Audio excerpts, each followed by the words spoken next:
বীরভূমের সিউড়ির দমদমায় হঠাৎ দমাদ্দম বোমাবাজি।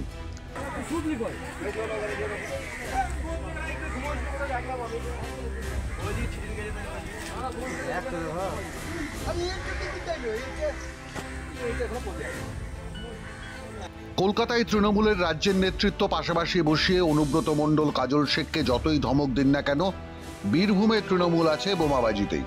ফের কাজল গোষ্ঠী কেষ্ট গোষ্ঠীর বোমাবাজি, এবার সিউড়ির দমদমায়।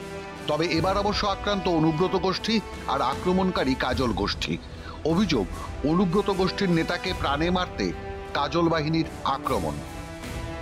কি মনে হচ্ছে কারণ সেটা কি? এটা তো পরিকল্পিতভাবে আমার যারা বিরোধী আছে এখানে, যারা আমার এর বিগত দিন 15 আগে আমাকে মেরেছিল এখানে, গোটা গ্রামের মানুষ জানে, সেটা তো থানাতেও কমপ্লেন করা আছে, কেসও হয়েছে। আমাকে যারা অতর্কিতভাবে হামলা করে চালিয়েছিল রাত্রিবেলায়, এটা তাদেরই পরিকল্পিতভাবে এটা করেছে তারা। এই বোমাবাজির আগে বা পরে আরও একজন মার খেয়েছে, নাম শেখ রাহুল। বেচারা দোকানে জিনিসপত্র কিনতে গেছিল, তখনই বাজারের মধ্যে তাকে ধরে পিটিয়ে দিয়েছে কাজলের বাহিনী। অপরাধ, সে নাকি অনুব্রতর ভিডিও শেয়ার করে, অর্থাৎ অনুব্রতপন্থী। আনতে আসার পথে আমাকে সাহেব বলে আর কেবা বলে দুজন মিলে মেরেছে, ঠিক আছে? তো আমি কি জন্য মেরেছে এই জন্য আমি বিচার চাই।